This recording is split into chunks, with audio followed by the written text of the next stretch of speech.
കോഴിക്കോട് ജില്ലയിൽ UDFിലെ പ്രബലമായ ഘടകകക്ഷികളായ കോൺഗ്രസും ലീഗും പ്രവർത്തിക്കുന്നത് ഒരു പാർട്ടിയെ പോലാണ്. ഞങ്ങൾ തമ്മിൽ ഒരു തർക്കവുമില്ല. ചെറിയ തർക്കങ്ങളുണ്ടെങ്കിൽ രമ്യമായി പരിഹരിക്കും.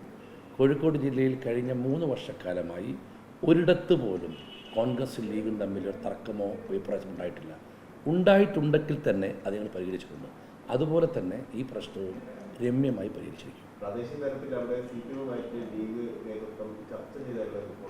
ഏതായാലും കൂരാച്ചുണ്ട് ആലോചിച്ച് CPM മനപ്പായസം ഉണ്ടണ്ട.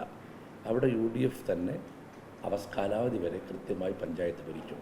കോൺഗ്രസും ലീഗും തമ്മിലുള്ള എല്ലാ കാര്യങ്ങളും ചർച്ച ചെയ്ത് രമ്യമായി പരിഹരിക്കാൻ തക്കതായ നേതൃത്വം 2 പാർട്ടിയും കോഴിക്കോട് ജില്ലയിലുണ്ട്.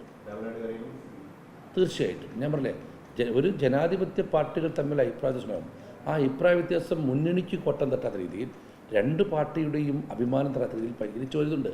അതൊക്കെ തന്നെ നിലവിലുള്ള പ്രശ്നങ്ങളും ഇനി വരാൻ പോകുന്നുണ്ടെങ്കിൽ അതും എല്ലാ കാര്യങ്ങളും അത് വളരെ നല്ല രീതിയിൽ പരിഹരിക്കപ്പെടും. വെറും പ്രാദേശിക പ്രശ്നമാണ്. ആവശ്യം വന്നാൽ ജില്ലാ നേതൃത്വം